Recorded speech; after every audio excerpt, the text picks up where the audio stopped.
Vamos então, professor, hora de saúde e longevidade. O tema dessa tarde é saúde mental da mulher. Para falar sobre isso, o Dr. Washington Bruno já está aqui, ele que é psiquiatra e discorre muito bem sobre assuntos tão importantes para a nossa vida. Dr. Washington, muito boa tarde, mais uma vez seja bem-vindo à CBN nesse formato inédito aqui. Muito boa tarde, muito legal aqui a estrutura, né, no meio do shopping, com as pessoas aqui próximas, né, legal essa proximidade também com o público que a gente sempre busca, né, aqui no rádio, e é um pouquinho diferente. É um tema extremamente importante, né? Assim, falar sobre, ainda mais nesse contexto que está sendo discutido, né? Eu vinha já no carro ouvindo um pouco da conversa anterior aqui, né? Sobre violências e os tipos de violência e como isso afeta a saúde da mulher, inclusive a saúde mental da mulher. E via de regra não há como, né, viver situações de violência ou abuso e isso não trazer nenhuma repercussão para a nossa vida. Então acho que vai ser um tema legal para discutir, não só sobre esse aspecto, obviamente, eu acho que tem um tema amplo aí, mas principalmente entendendo um pouco da prevenção e de como entender o sofrimento psíquico-emocional. Deixa eu só avisar você que está no rádio, você que já está indo para o YouTube. Quando o Dr. Washington está aqui, sempre tem muitas perguntas e nós estamos temporariamente sem o WhatsApp aqui na nossa mão na bolha. Então, manda a pergunta para o Dr. Washington no nosso canal no YouTube, CBN, CBA, que não muda a regra do jogo. No final, a gente coloca a sua pergunta para que a gente possa também atender a nossa audiência. Afinal, é tudo feito, pensado, planejado para isso, né, professor? Verdade. Só mandar aqui que a gente vai colocar a sua pergunta e terá a resposta. Dr. Washington, dentro desse período que nós estamos aqui, o foco é a mulher, mas o foco é a violência também. Isso. Né? E uma das coisas que é falada aqui o tempo todo é a questão do ciclo da violência na mesma pessoa. Né? E aí é inevitável fazer essa questão, né, da pessoa não conseguir sair do ciclo da violência. Isso é uma doença. A vivência da violência, ela é doentia sempre, né? Para a gente ter uma ideia do quanto isso repercute ou influencia na nossa vida, até na nossa saúde física, inclusive, a gente tem bons estudos que mostram, né? Estudos que usam ressonância magnética funcional, aquele exame que você entra lá dentro do tubinho ali, e a ressonância magnética funcional, ela mostra um pouco do funcionamento do cérebro em dadas áreas, quando se vive algumas situações. E aí, estudos feitos com crianças, por exemplo, né, que sofreram violência, mostram que essas crianças tiveram um desenvolvimento menor de algumas áreas cerebrais, principalmente as relacionadas à afetividade. Então, gera um prejuízo que se mantém. E aí, quando a gente fala do ciclo da violência, né, do como isso traz repercussão à vida, a gente precisa falar que quando se está numa situação de violência ou vivendo uma situação de violência, via de regra, você é condicionado a se defender.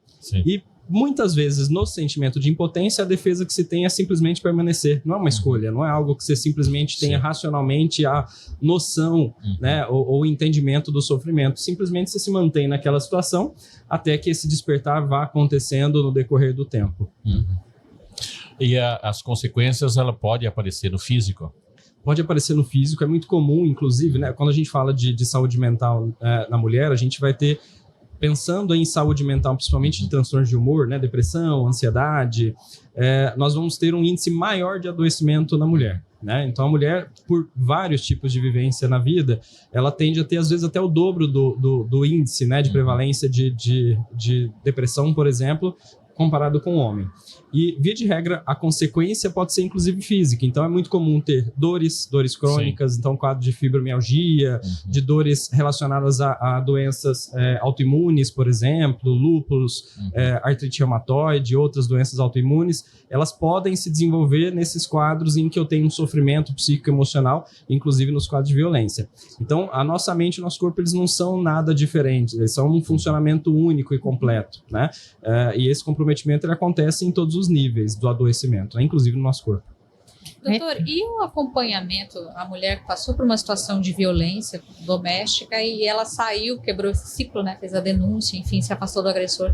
Como é esse trabalho, como isso afeta e como é feito esse trabalho para a saúde mental dela depois de uma situação dessa? Via de regra, esse apoio precisa ser múltiplo e multidisciplinar, né? A gente sempre diz que o que vai fazer diferença realmente é a afetividade, né? Então, o acolhimento afetivo, receptivo, é o que vai dar segurança inicial para que inicie-se um processo de cuidado.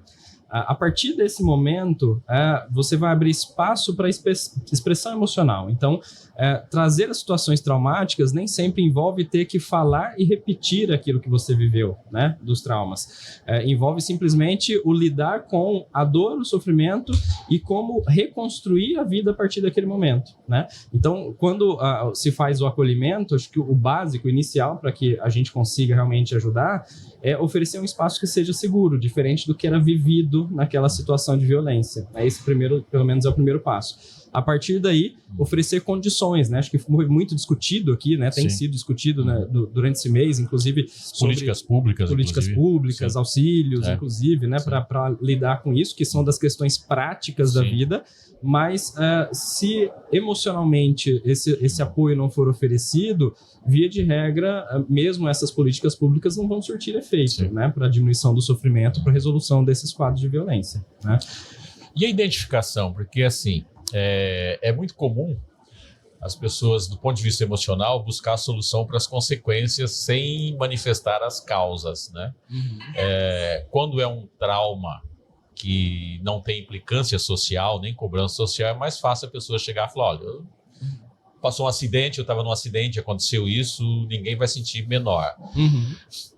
Enquanto a psiquiatria, para identificar que uma pessoa que na realidade não adianta dar remédio, que ela volta para a causa da doença, que pode ser o marido, pode ser o pai, pode ser um cunhado, um irmão, alguém que está assim. Como que é essa identificação? Ela sempre parte do entendimento da fragilidade. Na verdade, vamos colocar a fragilidade humana. Acho que a gente pode partir daí, né? Achar um ponto de partida é sempre um desafio, né? Porque são tantas questões envolvidas. Quando eu me pego numa situação de violência, né? Então, vamos pegar o exemplo que você deu, professor. A mulher que passa por uma situação de violência, ela tem, às vezes, até o entendimento de que aquilo não é adequado, mas não tem o impulso de sair e acaba voltando para aquela situação, né? Via de regra, ela volta porque o sentimento que ela vai carregar é um sentimento de impotência e sempre de diminuição numa comparação com o outro, como se ela tivesse culpa, responsabilidade sobre o que aconteceu. Então, o sentimento de culpa ele é sempre muito comum em quadros de violência, né? Tanto que em quadros de abuso sexual, há sempre o questionamento do abusado sobre o que eu fiz, o que eu poderia ter feito, e essa não é a questão, né? A questão é que você sofreu um ato de violência e você não tem culpa disso, né?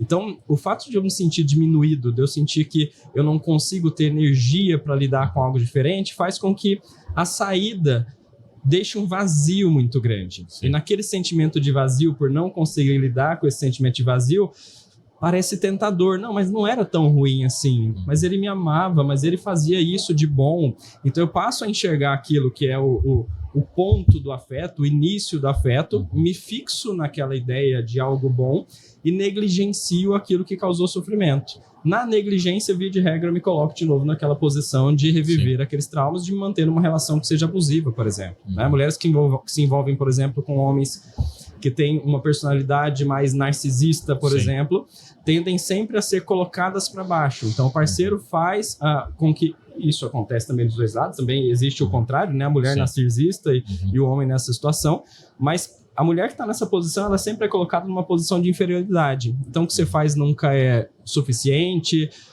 existe sempre uma necessidade de dar algo a mais, o outro é sempre prioridade.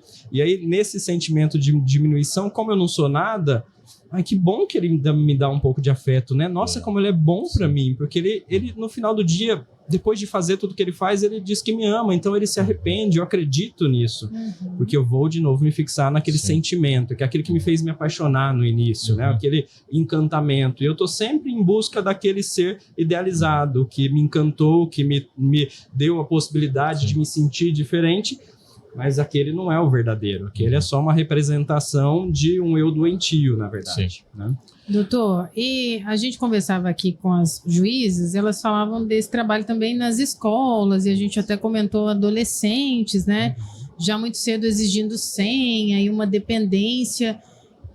Como é que essa tratativa, esse olhar desde bem cedo com a mulher, ela deve acontecer para que ela cresça com essa autoestima fortalecida, com esse autoconhecimento, e capacidade de identificar esses sinais, né? Exatamente, para que também a gente possa orientar e fazer, se possível, uma leitura, né? Eu sei que cada um tem uma natureza, mas o senhor pode nos auxiliar nesse sentido?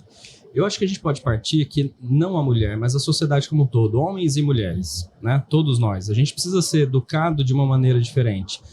Via de regra, se nós pegarmos aí, vamos lá, 30, 40, 50 anos atrás, nossa sociedade era extremamente diferente. A gente, esses dias, me mandaram um vídeo na rede social em que uma senhora lá, numa entrevista no meio da rua do Rio de Janeiro, na década de 80, faz um comentário assim, que todos os paraíbas que estão ali, todos os mendigos são paraíbas, né? Ou seja, as pessoas que vieram do Nordeste, que vêm para cá para, de alguma maneira, viver aqui dessa maneira desleixada, né? Então, naquele momento, alguém se sentiu à vontade para, numa rede nacional, falar algo assim que parece absurdo. Hoje a gente olha e fala, eu saí dali presa. Exatamente. Então, olha como as coisas mudaram em 3, 4 décadas para cá, né? Então, via de regra, a gente tem feito um processo de evoluir e iniciativas como essa que a gente está aqui fazem muita diferença, porque quanto mais a gente ouve, quanto mais a gente entende, quanto mais isso é abordado, mais a gente desperta para o nosso comportamento inadequado em algumas situações, socialmente falando. Sim. Então, o trabalho ele é social. Eu acho que uma mulher que precisa ser educada para aprender os limites e se respeitar, ela não precisa ser educada para isso, ela precisa ser educada de maneira saudável, ela simplesmente precisa se sentir segura. Se ela se sentir segura, saudável, se ela se conhecer minimamente bem, ela tem uma chance maior de colocar limite a uma situação como essa. E aí é que está a grande questão. Mesmo assim, eu posso ainda me submeter a uma situação como essa, porque quando eu não controlo a emoção, eu sou guiado por aquilo que eu sinto, né? Então, o grande trabalho é um trabalho de entendimento de que nós precisamos mudar o jeito de enxergar as coisas, que nós precisamos não mais normalizar alguns comportamentos que são normalizados ou que eram normalizados até pouco tempo atrás, e que a partir disso nós temos condição de olhar a relação com o outro de uma maneira diferente. A minha relação respeitosa não tem que ser só com as mulheres, não tem que ser só com as crianças, com os idosos ou só com outro homem. A minha relação respeitosa ela precisa ser com todos, com todas as pessoas à minha volta, porque é o que eu espero do outro, é o mínimo que se espera, né? Então, se o respeito, e aí acho que a campanha fala muito disso, né? A violência começa quando o respeito acaba. Então, se o respeito ele é a base para que a gente mantenha uma convivência social, é isso que precisa ser trabalhado. Agora, como trabalhar isso numa sociedade ainda adoecida, onde a gente tem tantos, né, assim, famílias estruturadas com drogas, com uso de múltiplas substâncias ou tipos de vícios, famílias que não se abrem espaço para conversar. Então, o grande trabalho talvez seja esse, com a infância, né? Então, faz muito sentido fazer abordagens em escola, sim. Faz muito sentido direcionar, né, os ambientes de ensino para aprender, para que as crianças aprendam sobre os limites das relações. E isso pode trazer, né? Claro que demora, mas como eu disse, né, se a gente olhar para 30 anos atrás, as coisas mudaram bastante. Então, isso pode trazer um benefício imenso daqui a 10, 15, 20 anos. Talvez a gente nem precise mais fazer movimentos como esse que está sendo feito agora, porque seria possível não vivenciar isso de uma maneira tão comum, né? Existe, doutor, uma cobrança, ou se essa cobrança traz reflexos, vamos imaginar aqui um adolescente, 16, 17 anos, sofrendo ali cobrança excessiva sobre a sua qualidade, comparando com outras colegas também. Quando vira adulto, uma mulher, esses reflexos são perceptíveis, doutor? São perceptíveis. Na verdade, pense assim, né? Se eu sou muito cobrado, né, eu crio sempre uma necessidade de aprovação. Toda vez que eu sou cobrado excessivamente, sem entender a necessidade daquilo que eu faço, ou seja, eu sou cobrado simplesmente por resultado, sem entender a importância disso. Faça porque é certo. Porque sim. Porque sim, porque eu quero. Porque eu quero. Exatamente. Então, doutor, essa resposta é muito boa. Então, vamos fazer uma pausa, repórter CBN, e daqui a pouco a gente continua. Nosso diretor comercial, Sávio, passando ali, inclusive. Pausa para o repórter CBN e daqui a pouco a gente continua. De volta, 15 horas 36 minutos, sexta-feira, 22 de março de 2024. Seguimos no Estúdio Bolha, posicionados no Pantanal Shopping. E chegou o momento de saúde e longevidade. Sexta-feira, já sabe, entrou para o calendário da sua vida. E hoje o Dr. Washington Bruno é o nosso convidado, falando de saúde mental das mulheres. Dr. Washington, antes do repórter, o senhor falava sobre essa tensão com o excesso de cobrança, fazia ali uma avaliação, inclusive com os reflexos na vida adulta. Então, por favor, vamos retomar a resposta. Acho que na última vez que eu tive aqui, a gente falou sobre a infância e adolescência, né? Eu toquei na questão que o grande desafio, na verdade, da adolescência é desenvolver autonomia, né? E que para que eu desenvolva autonomia, eu preciso entender e ter a capacidade de tomar decisão consciente. Essa é a grande questão do assunto que a gente está abordando agora, né? Se eu sofro, na verdade, se eu vivo um ambiente que me cobra muito, mas que não me faz entender a necessidade, o motivo dessa cobrança, qual a importância de tomar cada ato, de tomar cada decisão, isso faz com que eu desenvolva, muitas vezes, a necessidade de simplesmente agradar o outro. Então, eu preciso só acertar, não preciso saber por quê. Eu não preciso, isso não precisa fazer sentido na minha vida, eu preciso só acertar, eu preciso só fazer o que os outros esperam de mim. E olha o nível de carência que isso pode gerar, né? Eu preciso sempre oferecer o que os outros esperam, mas onde está a minha opinião, onde está meu limite, minha necessidade? E aí, quando na vida eu encontro pessoas que não se colocam numa posição de igualdade nas relações comigo, a tendência é que eu mantenha esse padrão de comportamento, em que eu preciso agradar, em que eu preciso simplesmente atender a necessidade do outro. E nesse processo eu me perco, porque os limites eu mesmo não conheço. Eu não sei o que me faz bem e o que me faz mal, e mesmo o que me faz mal, eu negligencio e justifico. Mas ele fez por isso, por aquilo, ou o outro fez por um motivo, e aí eu busco justificativa para me manter naquele padrão de comportamento.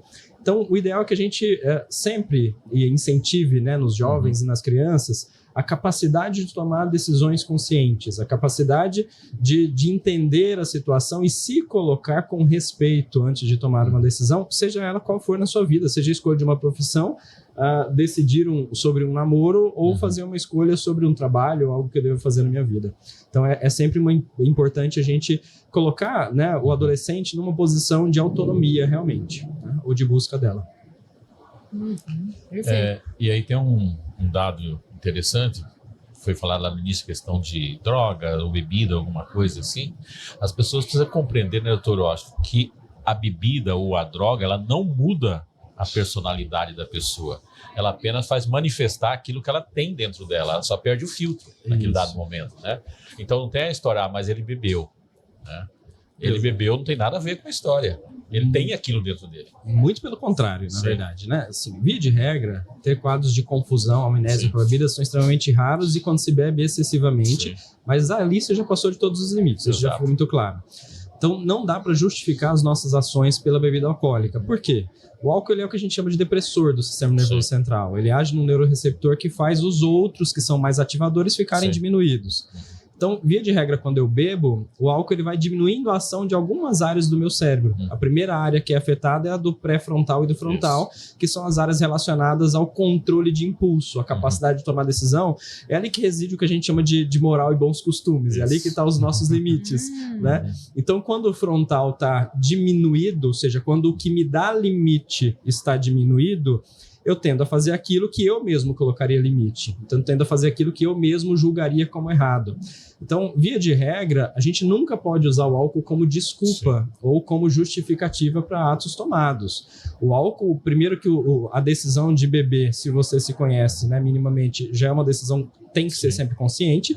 E quando se bebe, você simplesmente vai fazer aquilo que você teria mais filtros, né? Mas ainda é você ali atuando, não muda, não é outra pessoa e você não perdeu o controle por causa disso. É importante. Hoje é uma sexta-feira, inclusive, tem gente que usa essa desculpa, né? Mas eu não sou assim, é só quando eu bebo. Como é isso, né, doutor? Só quando eu bebo. E agora tem uma história, né, que é fantástica. Os caras fazem a maior burrada e dizem assim, é que eu tomei um comprimido e bebi. Essa história é ridícula e como ela surge por aí aos montes, né? Assim, nunca justifica, porque quando eu uso essa desculpa, não, é só quando eu bebo, eu já estou admitindo que eu sei o que acontece quando eu bebo e eu tomo a decisão de beber porque eu quero realmente fazer aquela ação. Então, essa é uma justificativa, simplesmente confirma, na verdade, o que está sendo dito, né? E eu estou ciente e desejo continuar, né? Exatamente. Definiu bem, Júlio. Maravilhoso, isso já mesmo. Já tá puxando a orelha aqui antes da sexta. Aliás, chove lá fora. Atenção, hein? Aqui no Pantanal Shopping, muita chuva. Mas o compromisso pode até se estender, porque daqui a gente não tem nem como sair agora, professor. Verdade. Aí na sexta-feira estamos no shopping. Tá tudo certo, Júlio. Doutor Washington, eu queria que você falasse um pouquinho. A gente tocou no assunto e terminou não avançando nele, né? Da questão do narcisismo. o quanto o narcisismo ele é provocador no seu entorno, nas outras pessoas que convivem com o narcisista. Primeiro a gente precisa definir que o narcisista é um grande inseguro e um grande... alguém que se define como um grande injustiçado, apesar de não ser. Tá? Então vamos partir desse conceito. Se o narcisista é aquele que é o grande inseguro, ele precisa sempre fazer algo para que ele não seja menor do que os outros. Sim. Por óbvio, então, fazer um esforço para diminuir quem está à sua volta. Se eu fizer um esforço para diminuir quem está à minha volta, essa pessoa se sentindo menor, ela tende a se submeter com mais facilidade àquilo que é meu interesse. Esse é o mecanismo básico, né, que o narcisista usa para... A pessoa nasce assim, doutor, ou é um transtorno? O que é o narcisismo?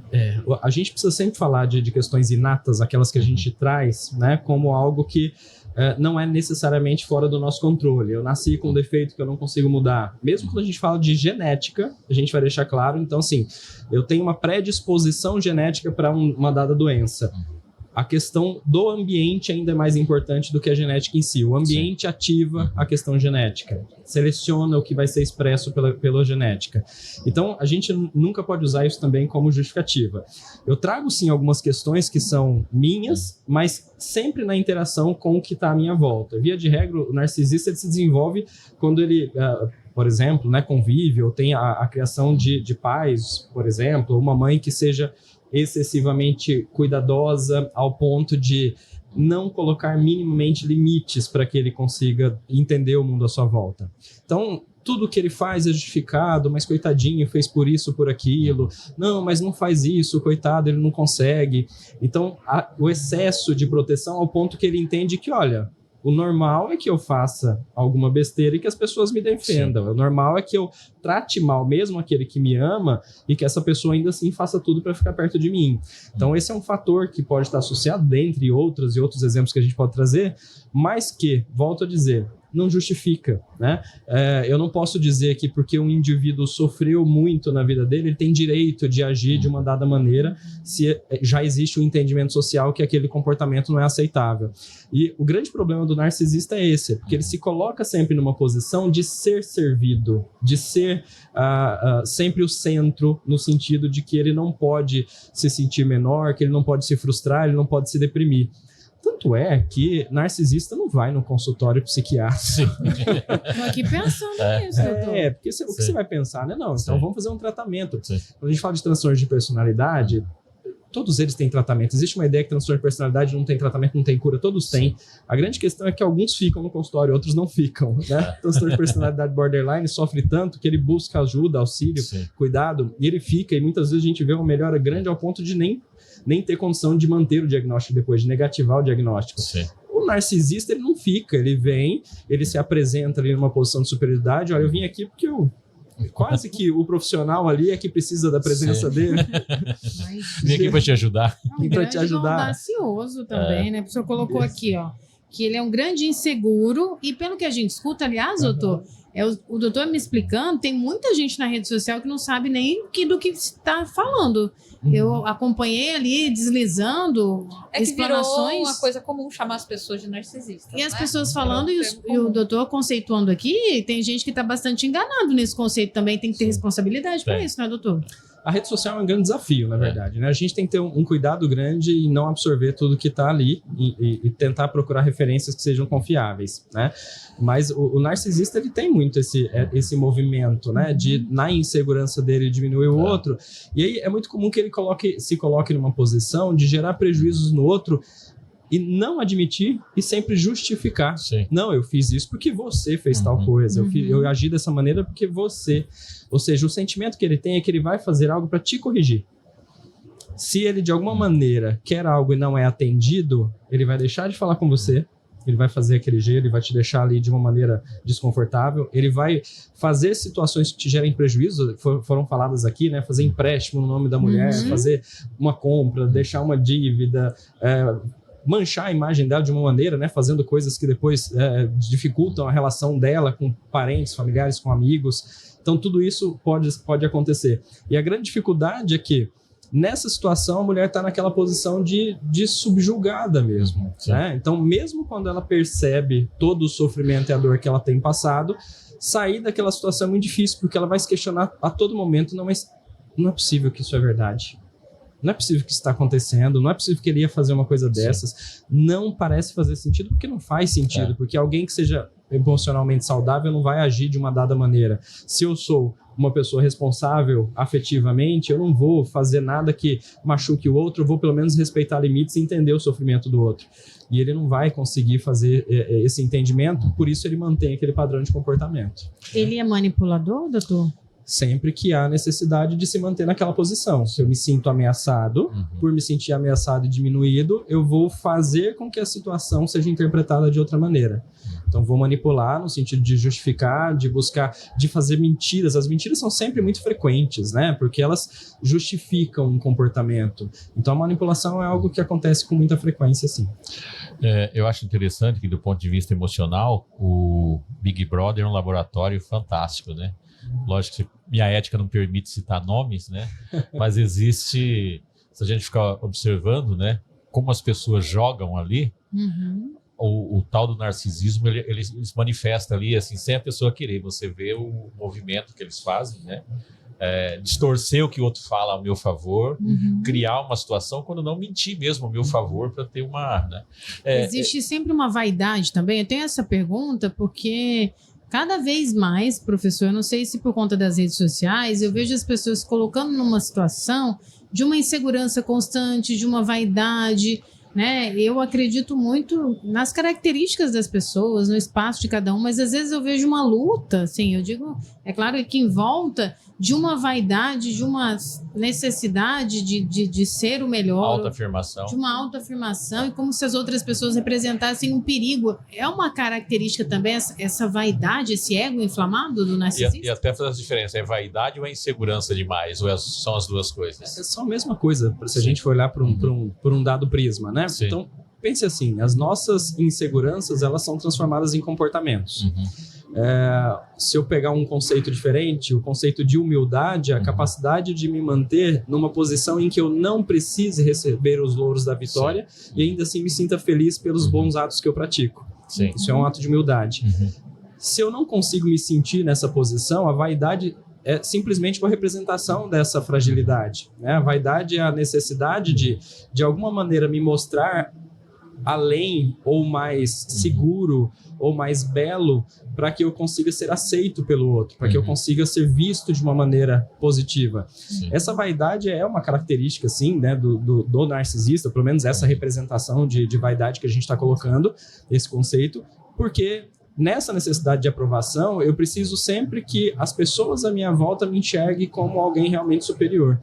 É por isso que eu vou fazer aquele movimento, que o narcisista vai fazer aquele movimento de diminuir quem está à sua volta e geralmente as pessoas próximas. Ele não vai diminuir quem ele conheceu agora, necessariamente. Pelo contrário, vai ser extremamente amável, confiável, vai ser uma pessoa doce. Você senta e fala, nossa, mas que bom conversar com essa pessoa, uma pessoa simpática, maravilhosa. Até que você se aproxima demais, até que ele te pede um dinheiro, porque ele passou por uma dificuldade financeira e está tudo muito difícil. Olha, só tenho você para me ajudar, que bom que eu conheço uma pessoa boa assim que pode me ajudar. Você empresta o dinheiro, daqui a pouco você nunca mais vê a cara dele, daqui a pouco você liga, ele não responde mais. E aí vai chegar um momento que você vai ligar e vai falar assim, olha, se vira, é você e mais um monte que tá na fila, então se vira e faz o que você quiser. Infelizmente, e aí volto a dizer, né, você falou, Marcelo, agorinha, né, o que eu posso ensinar para moça, para mulher que para lidar com esse sentimento? O que a gente precisa aprender é limite.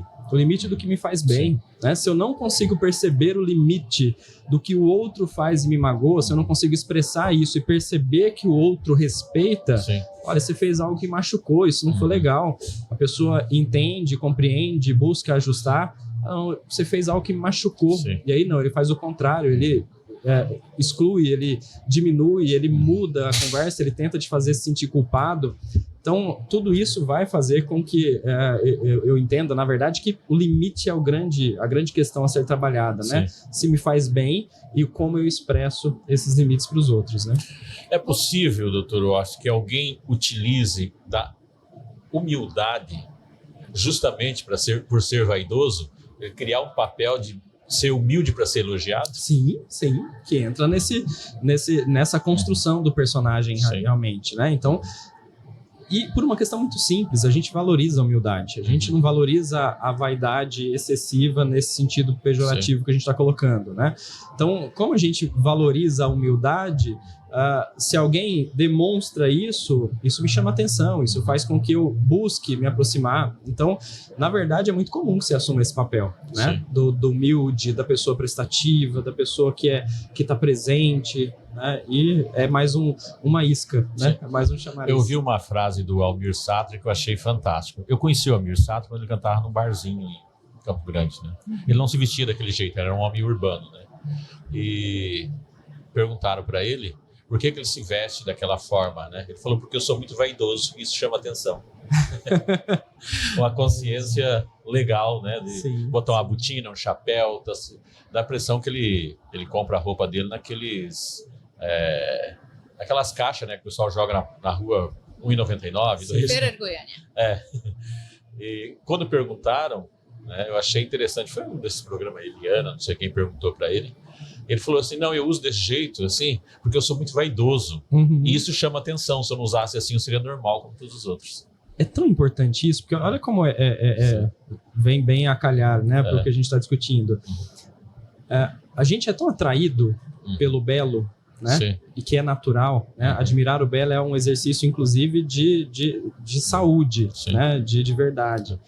Só que, quando eu sou atraído só por aquilo que me encanta e eu não observo, eu não entendo o que está por trás daquilo, eu me coloco numa posição também de fragilidade, né? Então, a gente entende tanto isso, que o que é belo vai chamar atenção, o que é afável vai chamar atenção, que a rede social tá cheio de gente assim, cheio de gente que tá ostentando, por exemplo, e a ostentação chama muita atenção e ganha muitos seguidores e gera atenção, né?